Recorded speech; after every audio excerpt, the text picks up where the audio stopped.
Hey guys, thanks for tuning in for this online podcast slash YouTube video. Hey, right now I'm gonna be doing an end times, um, introduction based on end times. What do I mean by end times? I'm talking about the end of the age. So if you're new to end times, you're probably like, man, what's this end times? Like, what are you talking about end times? Look, the Bible says that one day there's going to come a day where Jesus Christ is going to come back to the earth. Jesus is coming back. This blew my mind away 15 years ago when I opened the Bible. I was like 12 years old. I opened the Bible one day and I read that Jesus is coming back. And it blew my mind away.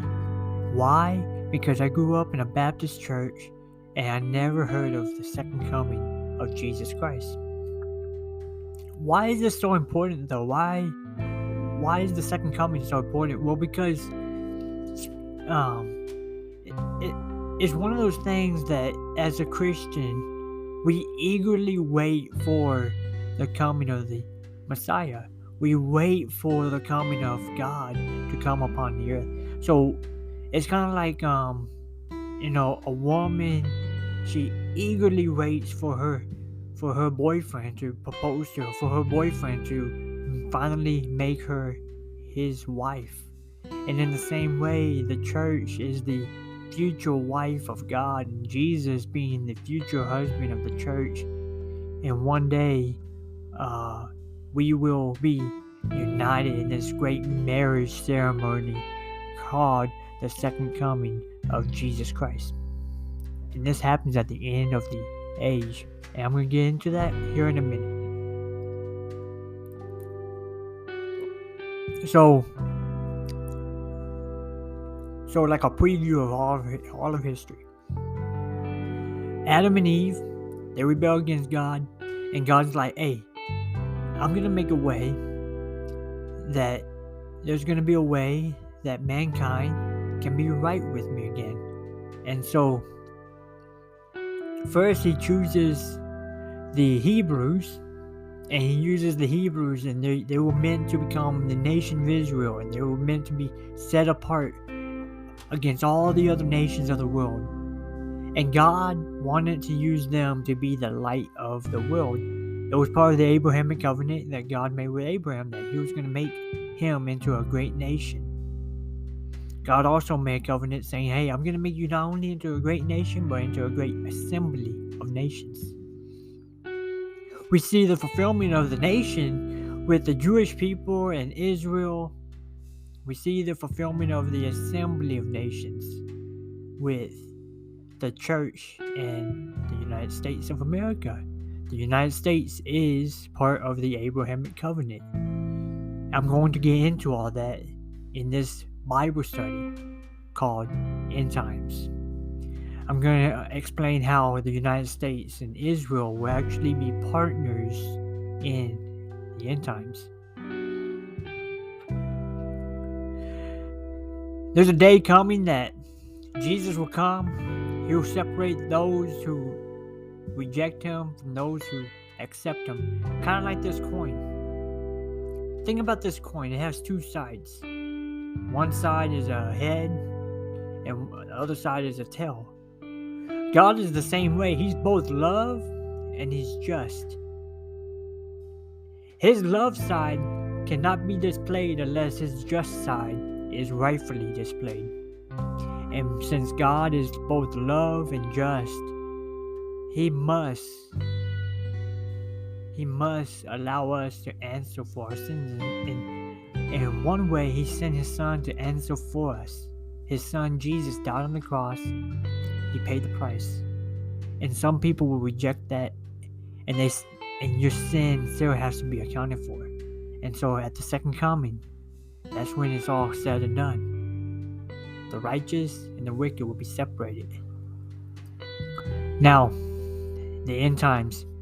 Jesus' disciples in Matthew 24 come up to Jesus and say,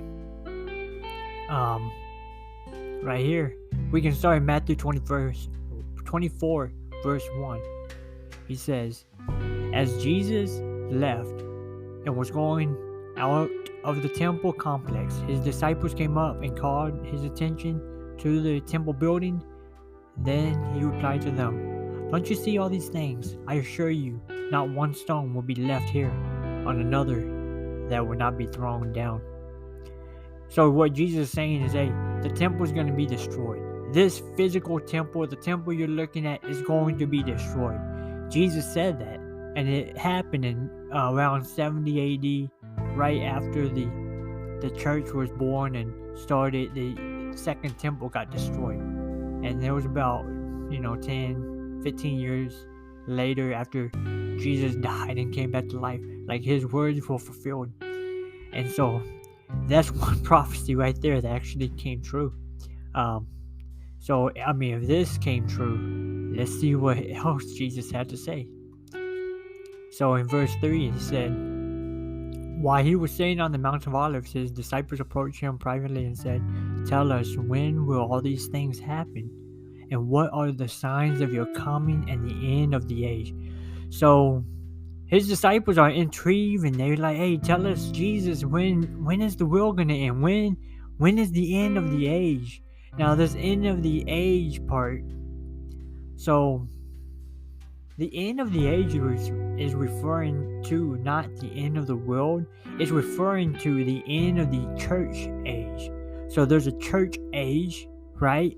That God, he takes a step back from history.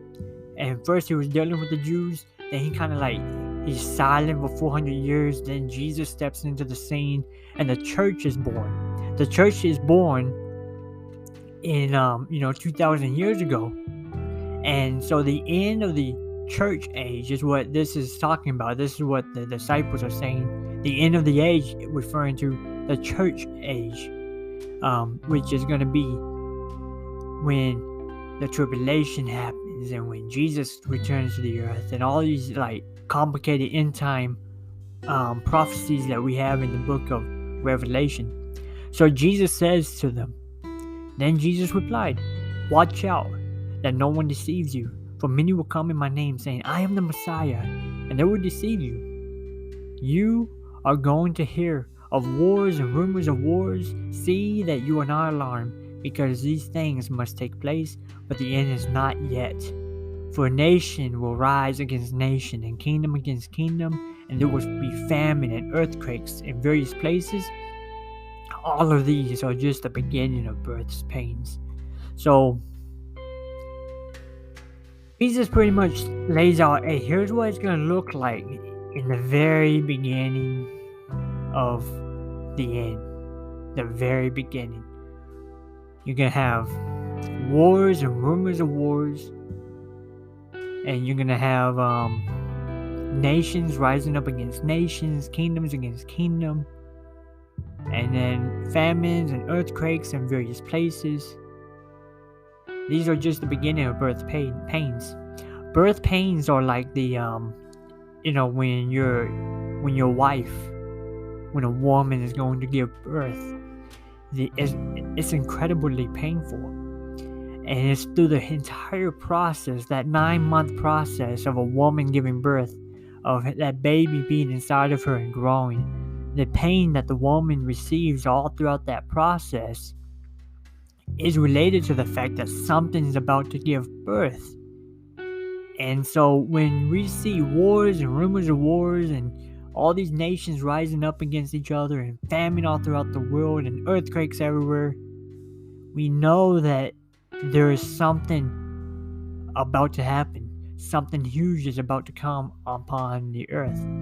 And so is that happening right now? Yeah, it is. We've been in wartime since World War I in the 40s, right? And then we saw a famine. Famine hits the land in different places all over the place, all the time, in different parts of the world. Earthquakes, there has to be, I think the count is 1,000 earthquakes every day on Earth. There's a website you can go to. I'm not sure exactly what website it is. If you join me on the Patreon, I will post the website on there. You can find the Patreon right below this video, the YouTube video. Join me on Patreon. I'll post that website. But there's like 1,000 earthquakes a day, and some of them hit like 6.5 and 7, like very powerful earthquakes. Not just like 1 or 2 here, 1 or 2 there. And this is, it says in various places, but in some Bible verses or Bible translations say deep places and diver places, right? So these are just the beginning of what? Of the end. Something is about to give birth. And what's about to give birth? The end of the world. So then we read, it says about persecution is going to take place. Then they will hand you over to be persecuted, and they will kill you. You will be hated by all nations because of my name. Then many will take offense, betray one another, and hate one another. Many false prophets will rise and deceive many, because lawlessness will multiply. The love of many will grow cold, and the one who endures to the end will be delivered. The good news of the kingdom will be proclaimed in all the world as a testimony to all nations, and then the end will come. So, backtrack verse 9, it says that you will be handed over to be persecuted. I think in the 20th century, there was more people persecuted for their Christian faith than the last like 2,000 years. So that prophecy has come true. And persecution is big. I talk to people all the time that are like hiding for their lives because they're in nations that will kill them for their faith. We don't see this very often in free nations like ours. I believe China even was cracking down on Christian underground churches and arresting pastors very recently.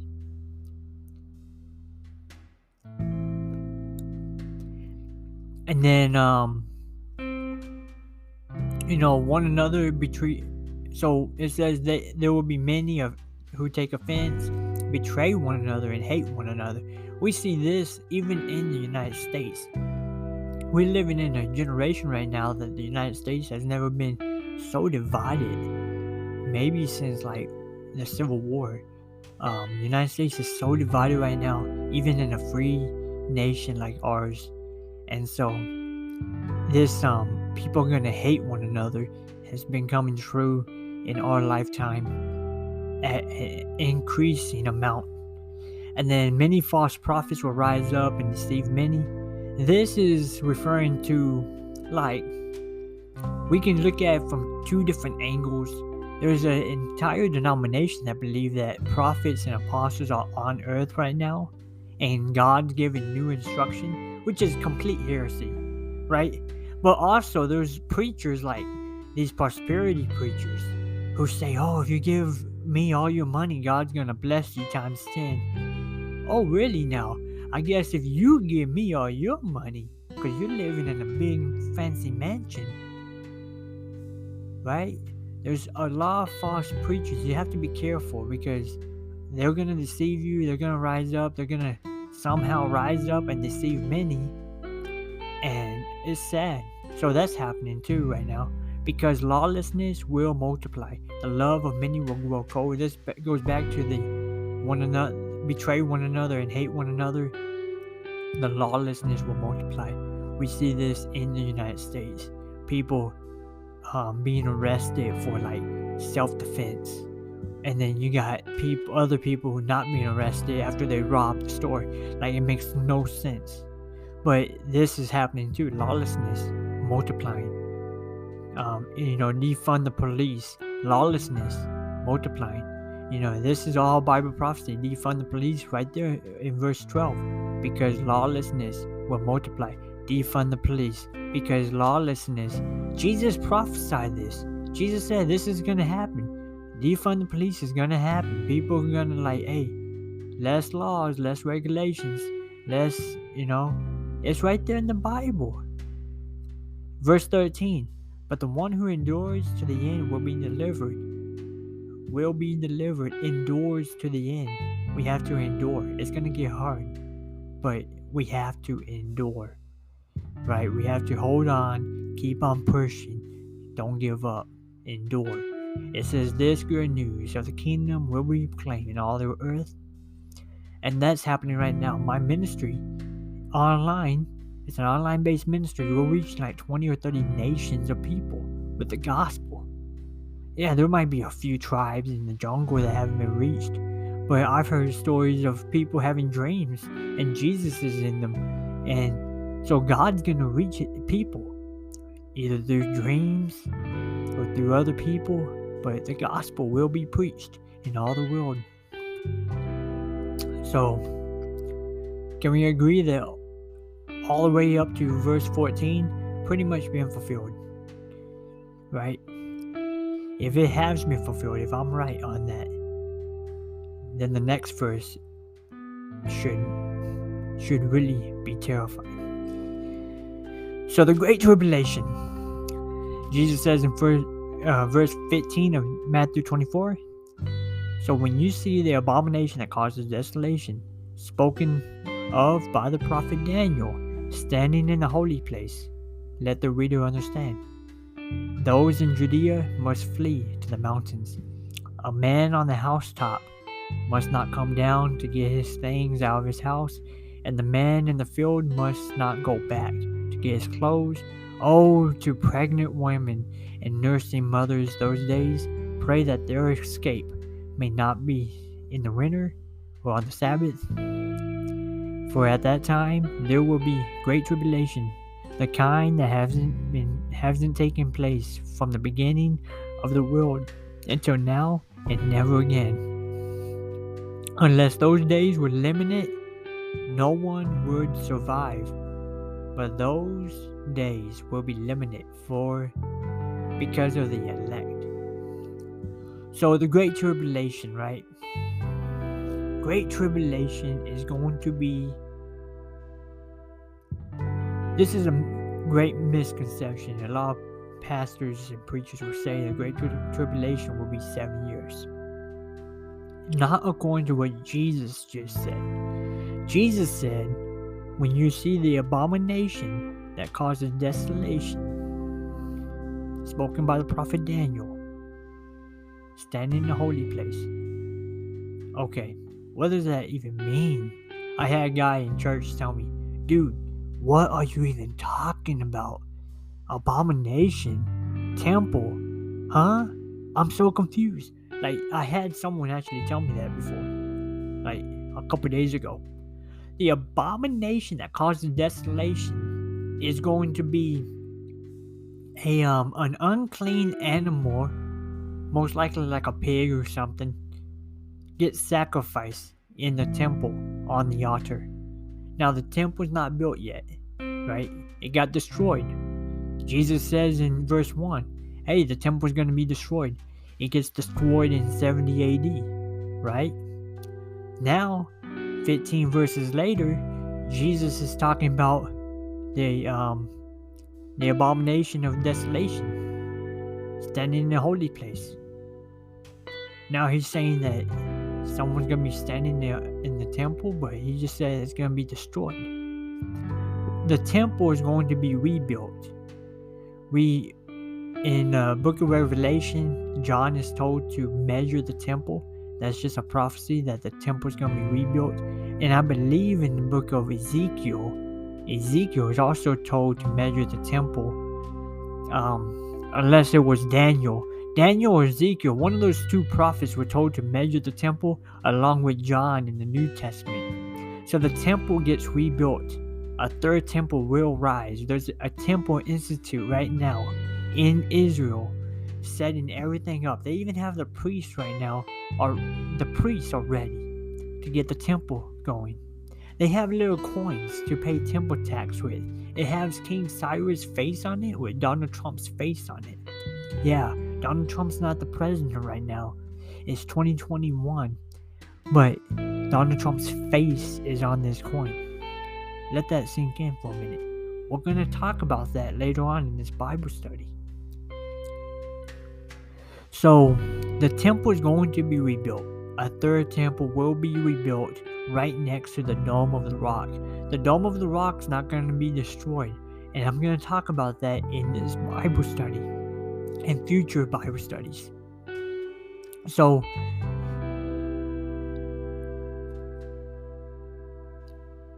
just making sure. Okay, so standing in the holy place, an unclean animal is going to get sacrificed on the altar. Now, and then this is talking about the Jews fleeing. This is all Jews fleeing. Between verse 16, those in Judea must flee. A man on his housetop must not come down to get his things out of the house. A man in the field, like Jesus is God. Jesus is referring to the Jewish people in these verses. But then at the end, in verse 22, Jesus says, unless those days were limited, no one would survive. But those days will be limited because of the elect. This elect right here is referring to the church. So the church is going to be in the tribulation? The great tribulation? Yeah. According to Jesus, the church is going to be right here in the tribulation.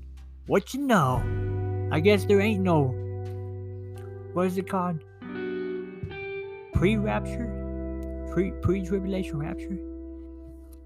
I guess there's not going to be a mid-tribulation rapture either. If the church is right here in the tribulation. Okay, cool. We solved that. We answered that question. Verse 23, if anyone tells you, look, here's the Messiah, or over there, don't believe it. False messiahs and false prophets will arise and do great signs and wonders and lead many astray, if possible, even the elect. So here he is right here talking about the elect. He's talking about the church. He's talking about false preachers and prophets. He's talking about them doing great signs and wonders. And there's an entire denomination right now that does this. They call themselves prophets and they do great signs and wonders. They even do some kind of speaking in tongues. And I'm just saying, here's what Jesus said. Here's what that denomination does. And here's what it says. Even if they could possibly deceive the elect. Jesus talks about the elect again. Take note, I have told you in advance. See, take note, I have told you in advance. Verse 25, I have told you in advance. Why did Jesus tell us in advance? Because he wanted us to pay attention and actually know what the prophecies are talking about. He's like, I told you in advance. So if they tell you, look, he's in the wilderness, don't go. Look, he's in the inner rooms, don't believe it. For as the lightning comes from the east and the flashes from the west, there the Son of Man will come. Wherever the carcass is, there the vultures will gather. Son of a gun. There you go. There you go. Okay, immediately after the tribulation of those days, the sun will be darkened. The moon will not shed its light. The stars will fall from the sky, and the celestial powers will be shaken. This is going to be a sight to see for sure. Then the sign of the Son of Man will appear in the sky, and all the people of the earth will mourn, and they will see the Son of Man on the clouds of heaven with power and great glory. At the second coming of Jesus Christ, here's what it says. He will send his angels out with a loud trumpet, and they will gather his elect from the four winds of the earth, from one end of the sky to the other. This is the rapture. This is the rapture. The rapture happens at the second coming of Jesus Christ. At the second coming. The rapture happens in the end of the tribulation. Jesus talks about the rapture, about the church being right here in the tribulation. Talks about it being in the tribulation between verses 15 through 28. And then he talks about the rapture happening at the second coming of Jesus Christ in verse 31. And then right here, the parable of the fig tree. This is an interesting topic. not to get off guard, if you go and look in Genesis chapter 1,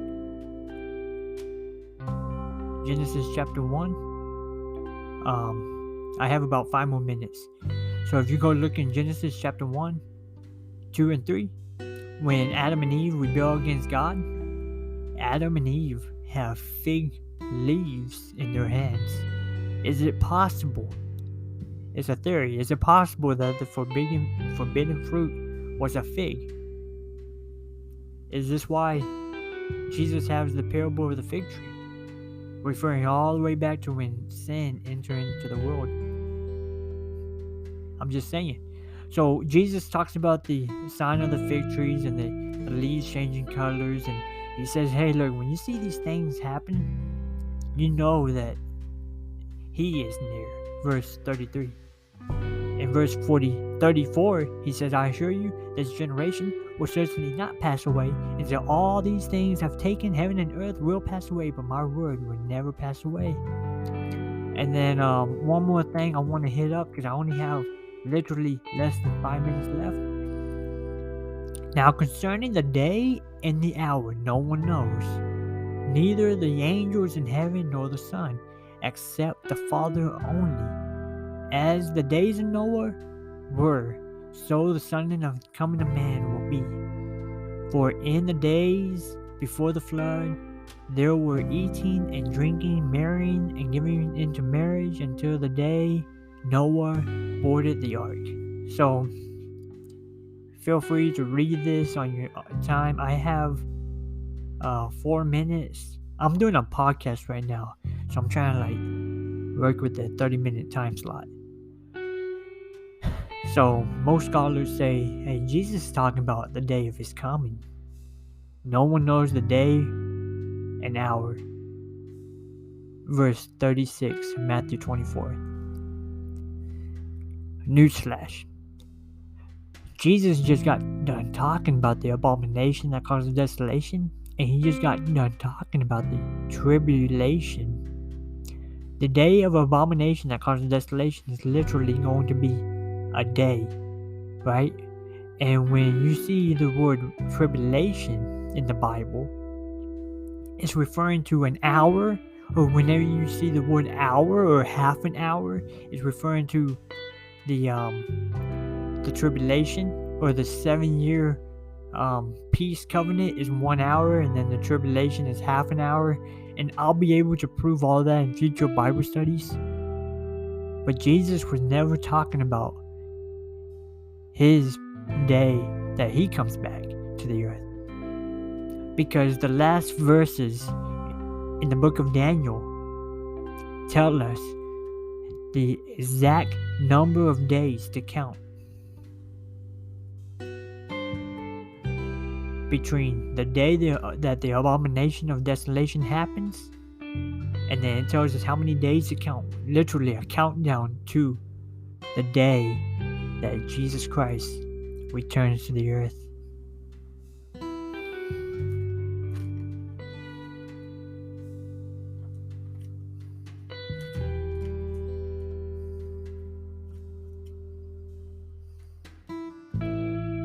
Let me see if I can find that verse for you.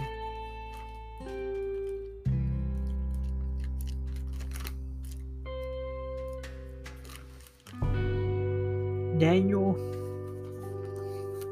right here in Daniel 12.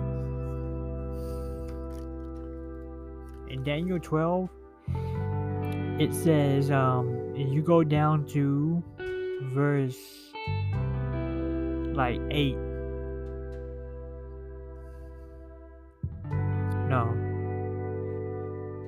Yeah, you have to read verses 5 all the way down. But the very last verse says, or one of the last verses say, blessed is the one who waits and arrives at the end of the 1335th day, or 35 days. And then God tells Daniel, but go on your way to the end, and you shall rest, and shall stand in your allotted place at the end of days.